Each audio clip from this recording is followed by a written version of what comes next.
Mbote mingi papa. Mbote.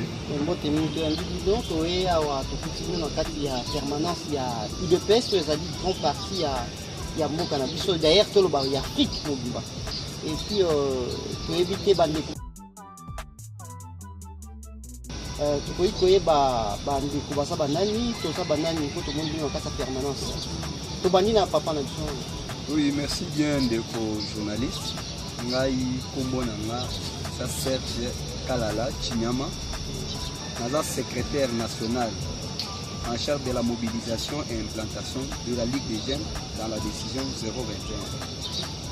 Voilà. Et papa Kuna? Moi c'est M. Toumbamamba Jean-Luc. Je suis secrétaire national adjoint en charge de la communication éthique au sein de la Ligue des jeunes de l'UDPS. Merci beaucoup. Tout le monde est déjà besoin de 4, c'est-à-dire besoin mieux placé pour répondre à moi quelques questions par rapport à l'actualité. Le 26, il y a 100 autres aux alliés. Nous, nous avons été tout le monde qui opposition. Ensemble, nous avons qui marche. Car subitement, tout le monde UDPS qui absent.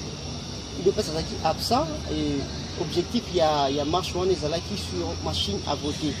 Nous avons que na kati ya bisanga ya ba opposant UDPS pasaki na kati kasi subitement to moni UDPS azalité et na kati ya marche ko kaki na mo banzembo limbisa biso wa journée sene mo lobaka songi par le toujours ka UDPS a trahi au peuple to éviter les équipes pezani les régions de zangela ki na marche wana les équipes pezani et loko ya liboso oyo na ko bisa on des journalistes. Kaka place aux opposés sur la question, secrétaire général adjoint à Bisso Kabouya Augustin, a expliqué comment ça a été le cas. UDPS au départ a signé qui communiqué la marche. Et pour nous thème mabe ya bande qu'on a Bisso mususu. Bazwa qui copie au UDPS a signé qui te bakena na copie wana tina mairie nde bakena qui kolakisa. IDPS a signé qui par le secrétaire général de IDPS, mais à travers, par ordre, le secrétaire général adjoint a signé qui communiqué. Et pour nous monter mamabe, il y a bande qu'on a dit sur Bakela qui l'a dit ça. Voilà la première chose. Il y a mis balé. Toko qui kosa la marche dans le 26 tobo ya machine à voter. Pour quelle finalité? Tozo kindi wapi. Les lots commis déjà dans l'étape où il faut tout ça la marche contre la machine. Ok, tu continues là, tout ça la marche, tu commis pananga, tu zongi, tu fan. Depuis le 26 jusqu'à aujourd'hui, de quoi est-ce qu'il y a aucune information qui va l'envoyer les machines? C'est-à-dire marche wana, zalaki pesa inutile, zalaki inutile. Les moments étaient mal choisis. Parce que le moment où il faut qu'ils toujours raisonner ma casse. Pendant que bazaki fabriquer machine, du banda. Tout ça la marche était. Les lots de 3 machines et côté n'amboka. Est-ce que Miyibi wana bakondi mabalongo la machine wana? C'est pratiquement impossible. Tant que ça la marche ndeko. Malfaiteur wana ko bengisa biso nyonso. Baoy bazali banda, baoy bazana kati boya to sangana lokola boboy machine à voter. To glisser 2 mois, 3 mois, 2 ans ou 3 ans pour la transition, bino nyonso bokota, to diriger mboka. C'est ça l'intention, c'est ça les soucis à peuple congolais. Et Tikali 60 jours, tu perds les sous Kabila Begui. Il y a 1 année, 2 ans. C'est sur ces points-là, où il y a des personnes à raisonner à le but. Non. Avec ou sa machine à voter, tu as une élection, tu as la Kabila la tête. Au lieu qu'il y a bien ce biso lokola banana a mesana ko sala biloko on attend beaucoup qu'il na dialogue, boyokani, abanda ko débaucher ba o bazana esprit faible. Toboyi les sous débauchage. Ceux qui dialoguent, ils sont là et ça après les 23 et puis sans Kabila. C'est ça notre position. Ok, tous ceux qui élection et salami le 23 décembre, élection salami avec machine à voter. Aux en a confiance il y a machine yango parce que il pèse à l'oubli sans machine ou avec machine à aucune élection. Est-ce que ceux qui nanga, Corneille nanga, c'est mis à garder machine à voter? Est-ce que vous avez besoin de confiance dans le et que ça va résulter bien? Concernant les Camboya ou Italie machine à voter, nous avons des journalistes. IDPS a boyaki a continué à boya machine à voter une mokolo ya lelo. mais biso na bandeko mosusu totonaki bango motuna boye soki toboyi machine ya vote tokosala nini bango bayanoli biso te balobi ke non tokotala motuna na biso ya mibale tolobi ke soki mokolo yango tokei le 23 décembre tokoti ke non ndeko nanga a maintenir ka machine ya vote tokosala bobele nini barépondre biso te na yango biso za en confiance en machine wana te mais objectif na biso eza ya tokenda mapona yango tolobi ke non machine à voter ou sans machine à voter biso kaka élection yango toko tia ba témoin na biso partout yango nde moni ke non président na biso a bandaki ba formaki déjà ba formateur ba pesek déjà ba brevet tant tozolo bawa ba formateur wana ba ke déjà ba province nyonso ya RD Congo pour ba kende reformer ba formateur ba ko former ba témoin pour na mbalo to ko na ba témoin partout ba témoin ba ko zala ebele pour tolonga ka mapona no parce que to dit que non pouvoir en place azana mécanisme mabe mayele mabe pour attrier kaka mais biso pe to dit que non to kena maponami mais to ko multiplier ba stratégie pour to caler ba tricherie ou to ko sala nini to ko tia ba témoin na ba bureau de vote nyonso pour na tricherie na bango et les cadres. Ndeko lobi ozali secrétaire adjoint. Mais qu'à ce point il faut confirmer biso que élection ezali bel et bien kozala confirmer kozala na le 23 décembre. Nazo ebisa yo ki ndeko IDPS selon calendrier ananga. Nga naza senité. Mais selon calendrier ananga biso to lobi que non le 23 décembre élection. Soko yoki ndeko Serge ayebisio que non mukolo yango le 23 soki élection ekozala te wana nde tokenda soit dialogue mais sans Kabila pour ça na biso eza que non alternance esalema au sommet de l'état Kabila tomona ye lisusu te bana mboka bakongolais nyonso balembi Kabila baza lisusu na ye posa te yango wana biso pe IDPS ndenge utukolo batoza parti munena na kati ya mboka oyo na kati ya Afrique tolingi que non le 23 décembre Kabila alonga azwa bisaka na ye alonga soki nanga batiaki wana po IDPS aboya maponami baloba ke non toke na transition bamikosi po na mbalo oyo biso IDPS tokoboya lisusu eloko te tokokende ntina maponami le 23 décembre yango tozo profiter pe na yango tozo bien lisusu peuple congolais azala vigilant asimba article 64 na maboko po na mokolo ya le 23 décembre article 63 et kosalema au cas où élection est salémité wana nde tokobenga na Kabila na bat na ye nyonso elingi koloba IDPS akondima ba résultat ya seni ezala ndeko Shadar abimi parce que pour ça IDPS Kabila alongwa ata ndeko Shadar abimi na ye nakanisi IDPS ozala na ye contact kondima ba résultat nyonso que non ndeko Shadar ya kolonga biso te ata na muke ata na ndoto soki ngai oyo bazwi ngai batie ngai wana na kobatra Shadari defati mais kaka faci na Shadari yo moko soki Shadari mawa te ndeko yo kelaka Shadari mawa parce que faci akolega pour Shadari obema ata na 2 points.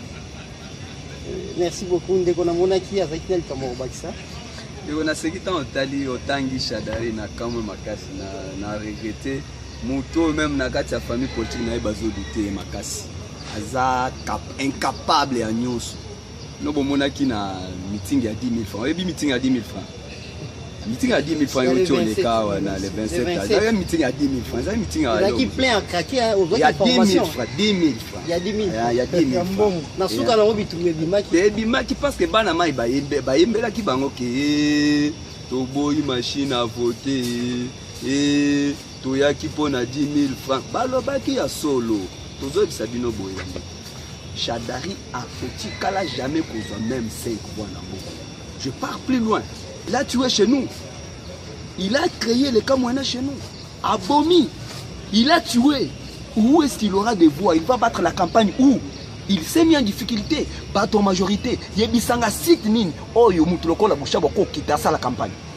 Na site nin. Nana ko kita parmi batouana. Nana ko kita na Beni. À ça la campagne pour voter. Babomi batou. Ils ont créé des histoires pendant que les autres souffrent à Wandeko. bande kona biso mususu baza na prison les présumés comme wena siko yo kolunga okende ko battre campagne na Chimbulu na Dibaya okende ko battre campagne na Kananga oyebisa bango ke ba voter pendant que bande kona bango bakangami na prison. Ils ont mis leur vie en danger. Ce qu'ils ont semé, ils vont les récolter les 23. Tozo yebisa bino boy. Élection e kozala les 23. Et kozala ka élection ya nanga te, élection zaka élection ya nanga te. Les 23 ceux qui peuple a moni que nanga tie élection te azumutu na ye atie eza élection. Peuple aza capable parce que biso nde toko voter. Toko kende tout suis président na biso tokei to imposer to pese ki biso nde to pesa ka pouvoir. Eza nanga te nanga ko publier résultat on eza ya biso nde to pesa ka résultat. Eza nanga te biso nde to ponaka. Nanga na qu'une seule voix. A votaka mutu moko ako voter to ebi ke voix o Shadar akoki kozwa eza kaka voix ya Kabila Olive Lembe na nanga 3 voix à part ces 3 voix là soto bax 4e voix ekozala voix ya Zoé Kabila un point un trait. Yango ne nozo bisabino ke en tout cas il n'y a pas match entre biso IDPS na Shadar entre biso IDPS na FCC il n'y a pas match ekozala te babomi batu ba créer makam bakita siko na Kamonya Shadar akita na Kamonya akende kosala campagne na Kamonya abomaki akitaki na kana bwaka kimbongo boye batu bakufaki toza na histoire nyonso na maboko na ba député na bango nyonso ba aligné toyebi bango biso tokozala sur terrain tokozala na Kinshasa te bakanisa bien que même si balingi ba organiser fraude na intérêt biso tokozala awa te tokozala na intérêt bisika nyonso ba préparer que eza la fraude tokozala batika intimidation déploiement ya ba militaire par-ci par-là tozobanga eloko te tokozala sur terrain toko dénoncer biloko nyonso na les 23 s'il n'y a pas élection biso tokopona les 23 tokotia président na biso un point un trait. Merci mingi bandeko nakanisi tokomi kopusa kolandela pe bangonga na biso elingi koloba ete bokoki kozala na message epai ya peuple congolais baolanda bino sikoyo partout dans le monde bazotala et puis baparti mosusu ya opposition bazalaki oyo balobaki bino bosalaki trahison soki nakopesa bino information message nini bokoki kozala na yango bokolase parce que peuple congolais mpe basali mwa moke kokimisa confiance epai ya ndeko Félix pamba te bamoni na volé ya lobby eza nango possible ya ndima akende na yeko sala élection na yango moni te ke peuple congolais moi confiance ekiti ngo moke na UDPS. OK ndeko eloko lobby ya unité de l'opposition et lobby ni kotoka bolango ngamwa une minute ni kotoka. OK unité ya opposition eza constitutionnalité eza constitutionnalité comment mi tenir par que opposition il faut obligatoirement babimisa candidat moko. Non. Eza consensus des 3 personnes bako kutana ba lobby en tout cas moko na biswabi. Eza constitutionnalité. Jusqu'alors unité eza. Mais toyeba tozala na respect, la vérité, faut tomito ça quand même. Papa, tala na opposition ana, lukuta mabe, longola kibomoto ya IDPS. Tala na nous grandeur ya IDPS qui peut être leader de l'opposition. Ba voix na biso soki 500 millions, topesa muto azalaka na club d'amis à 5 personnes na poche, 50 millions de 40 millions de lecteurs, topesa muto ana. Non, il faut ondima. Ceux qui placent à qui chef quartier ça tokobombela. Mais avec politesse, okoya na imposition te. Okoya na imposition te, unité za na kati ya opposition, les 15 na Afrique du Sud, ba kota ki ba lobby le 15 novembre ba komisa candidat unique. Président na biso azana calme. Biso peuple, biso nyonso toza calme, tozela les 15 ba bimisela biso candidat unique. Mais ce qui est vrai, akozala mutu mususu te akouta na Belgique te na France te, naza congolais. Mutu na kouta wapi? Aza plus populaire, aza na charisme, il a rempli tous les critères possibles parce que le preuve en est que il est retenu parmi les candidats sur les 21 candidats. C'est-à-dire il répond aux critères d'être président. Mais surtout qui était sur terrain, malgré Baza 21, mais ceux qui dit sur terrain, qui maîtrisent bien le pays. Les pays donnent confiance à qui? Pas payer confiance. On a Botika Félix, Aza présent, Aza na esprit, il y a unité. À cause de sa opinion, surtout pour travailler. Division, ça n'a pas été, moutoua le ban à gauche. Et ça, opinion. Moutoua merci à Koloba, moutoua INC à Koloba, et ça, opinion. Parce qu'il n'y a aucune alliance. Na kati opposition on dirait basinya ki alliance moko boye soki osali boye tokoboma te eza opinion mution so azali mution so na sa présent à parti politique. C'est ainsi que tous bomoko les 15 bakobimisa candidat unique akozala extraordinaire akozala muto akouta libanda te toyebi ke fachi akoya mamaka munyo so na tokosonner tokolonga bitu. oyo naza nango lokola message nazobenga ba combattant na ba combattante nyonso ba oyo déjà baponaki déjà Félix Tshisekedi comme candidat na bango. Tozalaki déjà na meeting oyo le 29 tomonaki biso bans oyo elekaki wana tomonaki était candidat du peuple azalaki bobele mwana mboka Félix Tshisekedi Tshilombo. Tango boye na ye atondisaki boulevard Mobimba nzela ezalaki lisusu te. Elakisaki ke non azalaki na message moko ya rassembleur moto aza na bacritère oyo ya kosangisa bato oyo ya kofanisa bato nyonso kotika kofinga kolobana gauche à droite aza nde Félix Tshisekedi. Yango wana biso bansima ya Félix Tshisekedi ye nde candidat na biso parce que ligue de jeunes ya UDPS na ba jeune nyonso ya RD Congo toza sima ya Félix Tshisekedi Tshilombo. Peuple congolais lobi Félix allié Kanyaka ya président Kabila. Merci beaucoup ndeko. Mwana mboka Félix Tshisekedi aza na temps ata mukete ya kokutana na Kabila ou bien ya kotrahir peuple congolais. Aloba kango chaque jour ngai place peuple aza nde place ngai na kozala. Jamais et jamais nandenga na ebeli Félix Tshisekedi akotikala kotrahir peuple oyaye ata muke te tongo pokwa amataka pona peuple oyo apona ye yango na lobaka toujours le peuple d'abord aza toujours na ligne ya esprit grand esprit ya Sphinx délimité et Tshisekedi wa Mulumba yangwana nde biso nyonso toza sima ya Félix na bengi ba jeune nyonso place boza campagne $1 et silité bo contribuer ka $1 wana eza nini eza po que no biso to okende ko senga mbongo et pas mutu mususu te tozo ya ko senga mbongo kaka et pas ya peuple congolais po bino bocha Félix Tshisekedi nyongo bo cha neni tambo ko pesa $1 na bino ya mwana nde okoya ko tuna yeke no Félix Tshisekedi na pesa yo $1 na ngai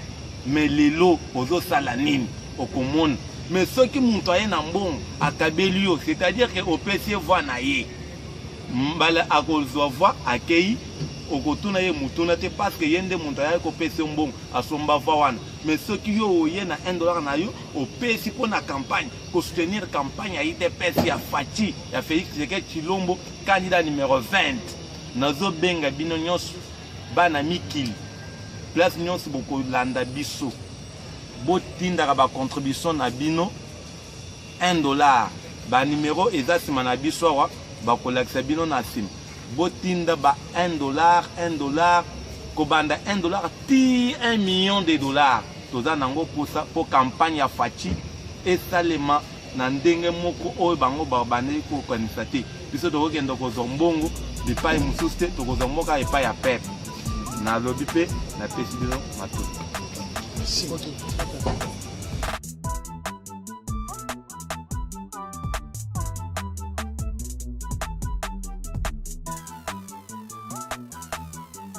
Mais c'est les journalistes na mutuna na yo utuko tuna keno Shadari na Félix Tshisekedi Shadari okanye Félix nazo yebso ke jamais Shadari ata mukete okanye Félix pona nini bango baza na place ya kende ko battre la campagne telelo soki totali bien na est ya mboka kuna bande kuna biso ba congolais bazo kufa butu moi soki tokei na Kasai ba créer ba phénomène comme ina sap ba bomi bande kuna biso kuna na Kasai soki lelo ata awa na ville province de Kinshasa ba monter ba coup ba bomi bande kuna biso ti administrateur ya Zandu akufa ki akla marché nyonso ezola kisekeno peuple congolais abosani nani makambo na te azana ona motema yangwande azoluka nani koko cha kimia na kati ya mboko oyo muntu azaka bobese moko oyo ayebi administration ya bato ayebi ko batela bato azande Fati Félix Tshisekedi